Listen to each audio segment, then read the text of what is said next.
Merdeka! Merdeka! Merdeka! Setiap tahun pada 31 hari bulan Ogos kita akan menyambut Hari Kebangsaan. Ini adalah berdasarkan kepada tarikh kemerdekaan yang diterima oleh Persekutuan Tanah Melayu pada tahun 1957.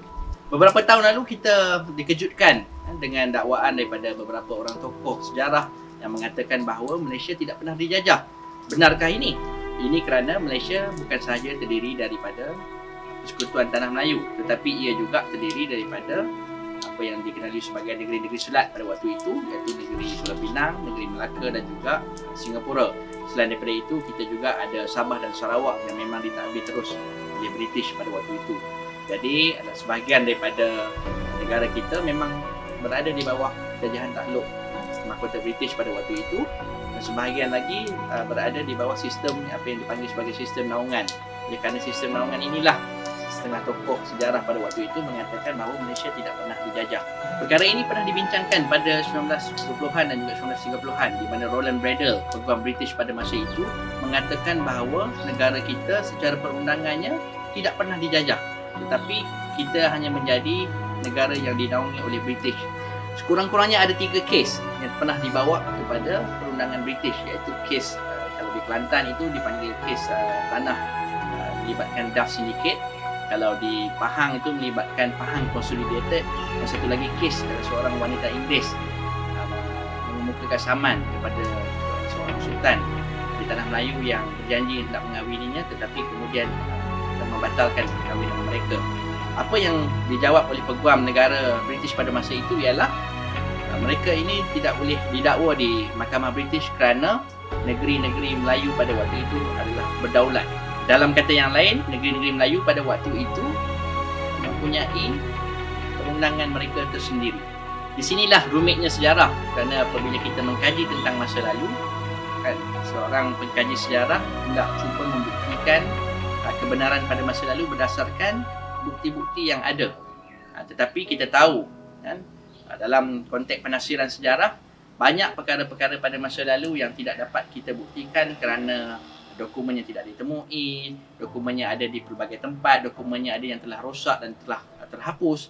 Jadi kita hanya mampu menafsir sejarah berdasarkan penafsiran-penafsiran yang dibawa ataupun dikemukakan oleh pelbagai pihak yang mungkin berbeza pendapat pada masa lalu. Perbezaan ini mungkin kecil pada masa lalu, tetapi pada apabila zaman berubah, dunia berkembang, perbezaan-perbezaan ini boleh menjadi sangat besar dan mendalam.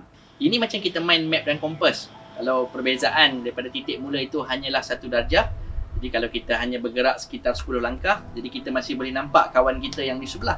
Tetapi kalau perbezaan ini jauh, maksudnya kalau kita berjalan dengan lebih jauh, perbezaan itu akan jadi lebih luas walaupun dia masih lagi satu darjah, tetapi kita tidak lagi boleh melihat kawan kita yang sudah jauh berjalan. Jadi ini tidak lagi mengambil kira lurah, paya, belukar, bukit dan pelbagai mungkin ancaman hidupan liar dan sebagainya. Jadi begitulah juga dengan sejarah. Ketika zaman dulu perbezaannya mungkin hanya kecil, tetapi apabila zaman berubah, zaman berkembang, masyarakat semakin ramai, perbezaan yang mendalam tadi boleh menimbulkan banyak krisis, konflik dan juga pergeseran dalam kalangan masyarakat. Berbalik kepada cerita merdeka tadi, sejarah mencatatkan kemerdekaan kita didorong oleh kebangkitan nasionalisme. Dan nasionalisme ini bukan hanya berlaku di Tanah Melayu, tetapi berlaku di seluruh dunia pada waktu itu. Sehingga kan nasionalisme ini juga turut menjadi punca kejatuhan Khilafah Uthmaniyah di Turki. Yang pertama ialah gerakan nasionalisme yang dibawa balik dari Timur Tengah. Antara tokoh-tokoh yang terkenal dalam aliran ini ialah seperti Syed Sheikh Al-Hadi, Syekh Tahir Jalaluddin, Haji Abbas Taha. Mereka ini mendapat pengaruh nasionalisme ini semasa belajar di Timur Tengah, dan ketika balik ke Tanah Melayu, seruan nasionalisme ini dipopularkan khususnya di negeri Pulau Pinang, di negeri Singapura dan juga di kawasan-kawasan pedalaman di mana terdapat orang-orang Melayu yang belajar dalam pengajian agama dan juga pengajian Melayu. Dan seruan ini sudah tentulah bersifat anti kolonial Tetapi kumpulan yang balik dari Timur Tengah ini kebanyakannya tidak seiring ataupun tidak selari dengan kumpulan agamawan tradisi yang sedia ada di tanah Melayu pada waktu itu. Inilah yang kemudian menimbulkan konflik antara kaum muda dan juga kaum tua pada waktu itu. Yang kedua ialah kumpulan aristokrat Melayu berpendidikan Inggeris. Pada 1930 hingga 1934, Pesuruhjaya Tinggi British pada waktu itu, Sir Cecil Clementi, telah membuka peluang kepada orang-orang Melayu untuk mengambil jawatan rendah di dalam perkhidmatan awam di dalam negara. Jadi kumpulan Melayu inilah yang kemudian mempunyai kesedaran bahawa mereka berhak untuk mendapat peluang yang lebih besar dan juga lebih luas untuk berkhidmat kepada negara kita. Yang ketiga ialah kumpulan yang banyak dipengaruhi oleh perjuangan dan juga kemerdekaan di Indonesia. Kumpulan ini rata-rata terdiri daripada kumpulan guru dan juga wartawan Melayu yang berpendidikan Melayu. Mereka ini terdiri daripada kumpulan yang berasal dari luar bandar. Kebanyakan keluarga mereka hidup bercucuk tanam, bertani dan juga menuri getah. Jadi mereka ini tidak seiring dengan pendapat golongan aristokrat Melayu berpendidikan Inggeris.